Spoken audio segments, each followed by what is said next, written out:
Corla. Taoiseach, you should be aware that about 6 weeks ago, St Michael's House, a vital service for people with intellectual disabilities, was faced with the body blow of a further €1 million of cuts on top of the 12 million that they've already endured. Now, this organisation, which has 330 people on their waiting list, now has to grapple with serious cuts, which the Minister told us last week they're creatively and cooperatively dealing with, whatever that means. Now, coincidentally, that €1 million, which has caused such heartbreak, is slightly less than the 1.12 million that the Controller and Auditor General identified that the state has lost through not having a proper system of fixed charge notices in relation to company cars.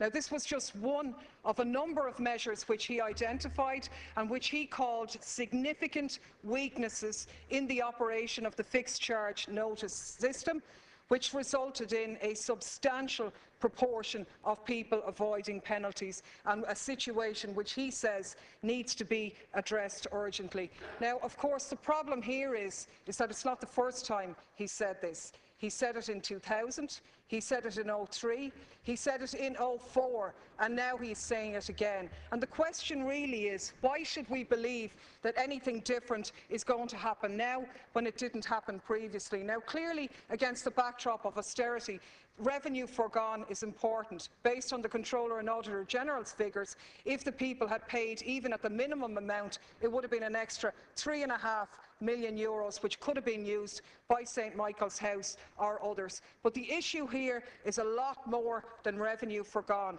The Controller and Auditor General's report confirmed that there were widespread terminations of penalty points, which he said were in circumstances that do not satisfy the stated policy.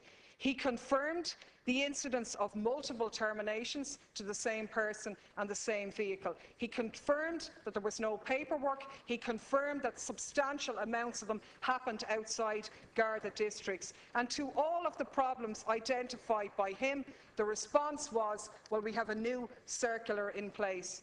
Let's be clear. The only reason why there's new practices in place now is because two courageous whistleblowing guards came forward and gave their evidence, which led to an internal Garda report, an external Garda report, and led to the Controller and Auditor General investigating the matter. Throughout that time, the Garda establishment sought to minimise the situation and to cover up. From the Commissioner, who said there was no such culture, from the Assistant Commissioner, who had 5 months, 5 Chief Superintendents, 6 Superintendents, all their staff and 7 others, and he didn't find the 3,000 summonses that were statute barred that the Controller and Auditor General found. He didn't find the fact that half the summonses issued were never served. And we have a Minister who last week attempted to downgrade the whistleblower. My question, Taoiseach, is as follows. Do you accept that the Prevention of Corruption Amendment Act 2010 prohibits the penalisation of whistleblowers? Are you aware that one of the whistleblowers has been driven out of his job and the other has been prevented from accessing Pulse and doing his job? And what are you going to do about it, considering that they've been vindicated by the Controller and Auditor General? I'm not so aware. The media have been reporting that St Michael's House has been forced to introduce cuts in the disability services arising from recent cuts introduced by the HSE. I think it should be noted that St Michael's provides a first-class service to families, and that includes individualised services and clinical therapies and early services, special national schools, inclusive education, vocational training, adult education, adult day services, employment support, residential independent living, respite, social, recreational and very specialised Alzheimer's services. St Michael's received over 70 million in 2012. The HSE has advised that the St Michael's House allocation for 2013 is 68.5 million. You point out a reduction there. This allocation is subject to review following the application of the HRA and other once-off costing, and it should be noted that the figure may not reflect actually what the final outcome might be. The HSE has advised the Department of Health, Deputy Daly, that the application of additional measures under the HRA has presented a significant challenge to St Michael's House, and the discussions are now underway between the HSE and St Michael's House to identify the impact of those budget reductions on services. I understand that the Department has received assurances from the HSE that both organisations are committed to working together within the terms of the HRA. Now, you mentioned the collection of fixed notice charges. The allegations by a member of the Garda Síochána of improper cancellation of fixed charge notices led to this examination by the CNAG, which is a completely independent office, and earlier this year to a separate examination by the Garda Síochána. Two Garda reports resulted from the examination, one by Assistant Garda Commissioner John O'Mahony into the allegations, which also made some recommendations for change, and the other by the Garda Professional Standards Unit, which made further recommendations for improvements to the fixed charge processing system. The Minister for Justice published both those reports and referred them to the Joint Oireachtas Committee on Justice, Defence and Equality.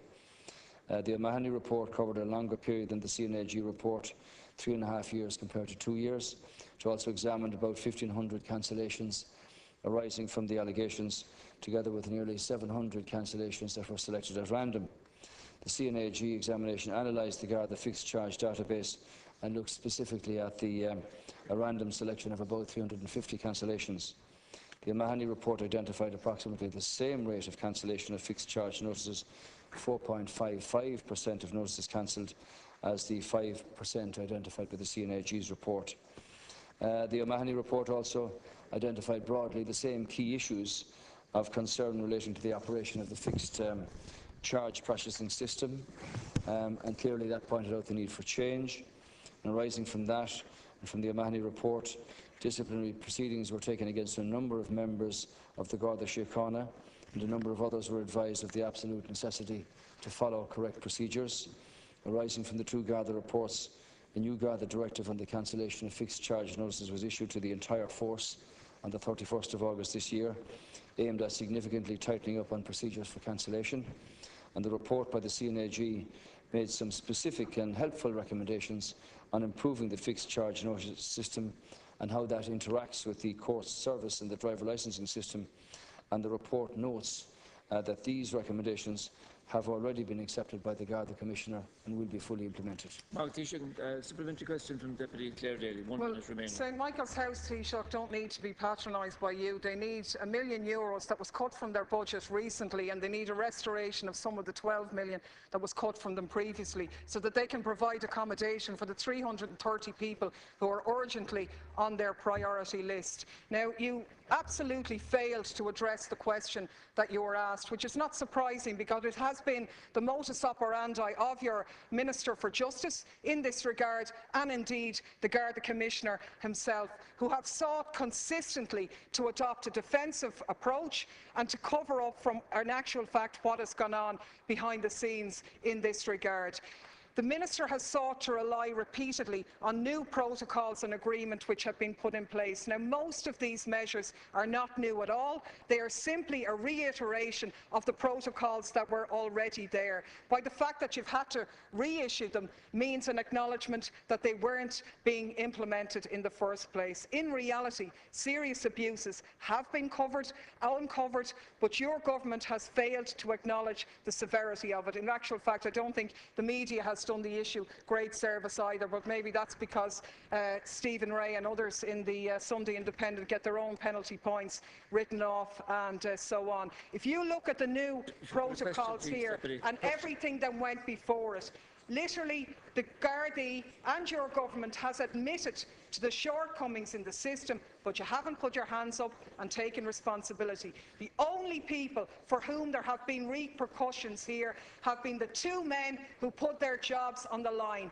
One of them who has no job, who was driven out of the force, and the other who cannot do their job properly because they've been denied access to Pulse. This is the treatment given to whistleblowers who save the state money, who bring in new protocols, who put the spotlight on. And the question again is, what are you going to do about it?